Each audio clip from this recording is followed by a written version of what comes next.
এরা এই জঙ্গলে কি করতেছে দর্শক, আমি কিছুই বুঝতেছি না।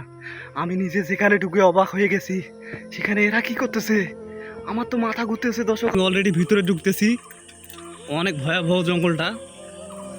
তো আপনারা দেখেন তার ভিউটা কত ভয়াবহ। আমি অলরেডি ভিতরে প্রবেশ করতেছি। ও মাই গড, এটা কি জায়গা আর এটা কি রোড, আর ভীষণ ভয়াবহ গাইজ। আমি এখন তার ভিতরে সাইকেল নিয়ে, আর বুঝতেছি না আমার কি হতে পারে এখানে। হয়তো আমি মরতে পারি। আজকে আমার পাশে তোমরা থাকবে, শুধু আমি আপনাদের জন্য এই ভয়াবহ রিস্কটা নিলাম জীবনে। আমি কিছু বুঝতেছি না দর্শক। এখন এই ছোটো ছোটো বাচ্চারা যে এত ভয়াবহ, আমি সেটা আগে কল্পনা করতে পারি নাই। এরা সবাই আশেপাশে চিল্লাচিল্লি করতেছে, আর আমি বুঝতেছি না আমি কোথায় যাব। আমি হারিয়ে গেছি এই জঙ্গলে এসে। আমাকে আমাকে বাড়িতে ইনফরমেশন করতে হবে। আর খুব ভয় ভীতির ভিতরে আমি আসি এই জঙ্গলে। আর ছোটো ছোটো বাচ্চাদের এত সাহস আমি দেখে কল্পনার বাইরে চলে গেছি দর্শক। আমাকে খুব ভয় লাগতেছে। আমি এখন কী করবো, আমি কোথায় যাব, আমি কোথায় গেলে আমার পথ খুঁজে পাবো।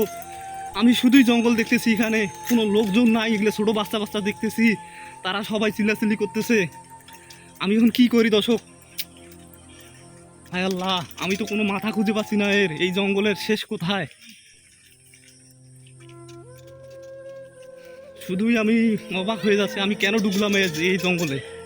এই এই এই যে ছোটো ছোটো বাচ্চারা আমাকে দেখে চিল্লাচিল্লি করতেছে, আমি বুঝতেছি না। এই যে দর্শক, এখানে একটু রোদ পেয়েছি, এখানে একটু রোদ আছে। আমি এত বড় এত ভয়াবহ একটি জঙ্গলে এসেছি, যে জঙ্গলের কোনো কোনো কিনারা খুঁজে পাচ্ছি না। আল্লাহ আল্লাহ, আমি এখন কি করবো? আল্লাহ আল্লাহ, এখন আমি এখন কোথায় যাব? এই যে বাচ্চাগুলো দেখতেছেন পিছনে, এরা সবাই আমাকে ধাও করতেছে, আর এরা এরা বাংলাদেশ জিন্দাবাদ বলতেছে। এদের এত বড় সাহস আমি কখনো দেখিনি। এদের বয়স হবে খুব অল্প।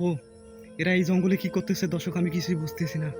আমি নিজে যেখানে ঢুকে অবাক হয়ে গেছি, সেখানে এরা কি করতেছে, আমার তো মাথা ঘুরতেছে দর্শক।